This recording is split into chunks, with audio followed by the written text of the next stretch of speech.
ইমানের পর ইসলামের সবচেয়ে বড় স্তম্ভ হলো নামাজ।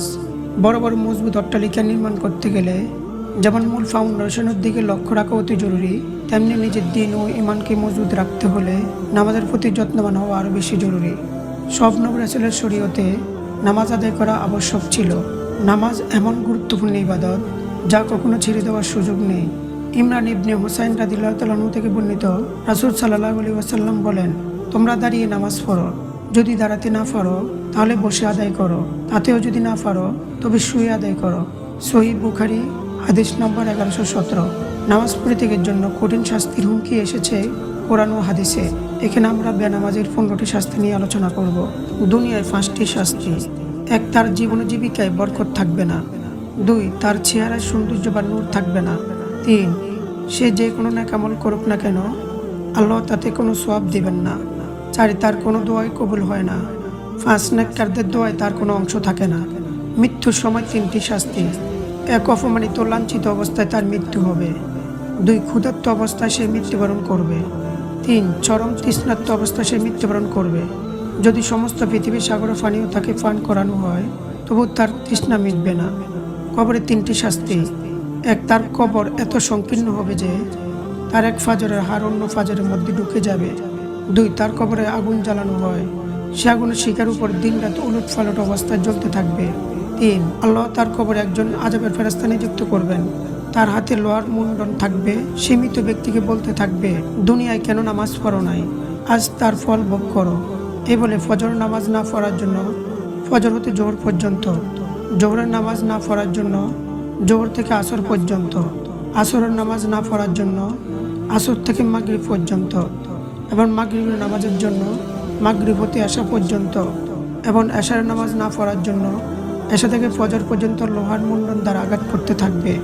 প্রত্যেকবার আঘাতের সময় বজ্রপাতের মতো শব্দ হবে এবং শরীর চূর্ণ বিচ্ছিন্ন হয়ে 50 গজ মাটির নিচে চলে যাবে। সেই ফেরেশতা পুনরায় হাড় মাংস এক করে আবার আঘাত করতে থাকবে। এভাবে কিয়ামত পর্যন্ত লোহার মুন্ড দিয়ে তাকে আঘাত করতে থাকবে। হাসরের মাঠে 4টি শাস্তি। 1, একজন ফেরেশতা তাকে পা উপরের দিকে এবং মাথা নিচের দিকে রেখে অন্ধ অবস্থায় হাসরের মাঠে উঠাবে। 2, আল্লাহ পাক তাকে অনুগ্রহ দৃষ্টিতে দেখবেন না। 3, অত্যন্ত কঠিনভাবে বেনামাজের হিসাব হবে।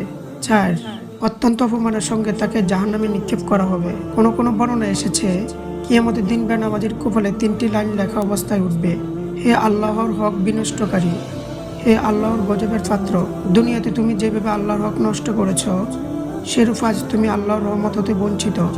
নামাজ না পড়া জাহান্নামে যাওয়ার কারণ।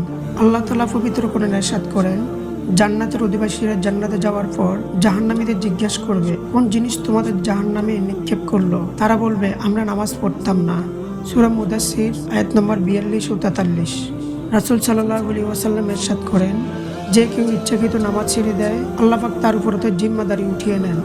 বুখারী হাদিস নম্বর 18, ইবনে মাজাহ হাদিস নম্বর 4034, মুসনাদে আহমদ হাদিস নম্বর 27364। অর্থাৎ যে নামাজ ছেড়ে দিল সে যেন আল্লাহর সাথে সম্পর্ক ছিন্ন করলো। রাসূল সাল্লাল্লাহু আলাইহি ওয়াসাল্লাম বলেন, একজন মুসলমান আর শিরক কুফরের মধ্যে পার্থক্য হলো নামাজ, অর্থাৎ বেনামাজি আর মুশরিকের মধ্যে কোনো পার্থক্য থাকে না।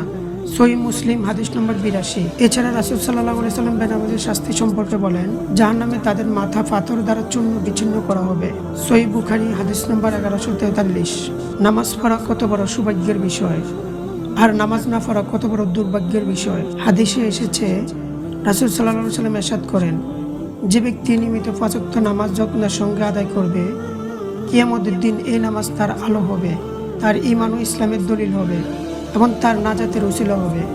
আজ এই গুরুত্বের সঙ্গে নিয়মিত নামাজ আদায় করবে না, কিয়ামতের বিভীষিকাময় পরিস্থিতিতে নামাজ তার জন্য আলো হবে না, দলিলও হবে না এবং সে আযাব থেকে রেহাইও পাবে না।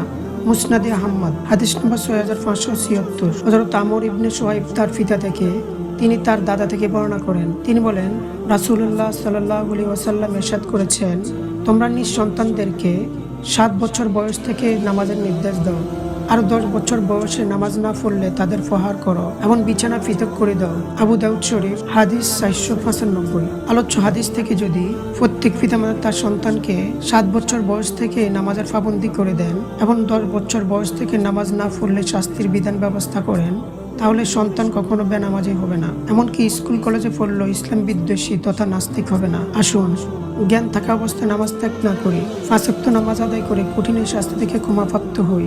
আল্লাহ আমাদের সবাইকে তৌফিক দান করুন, আমিন।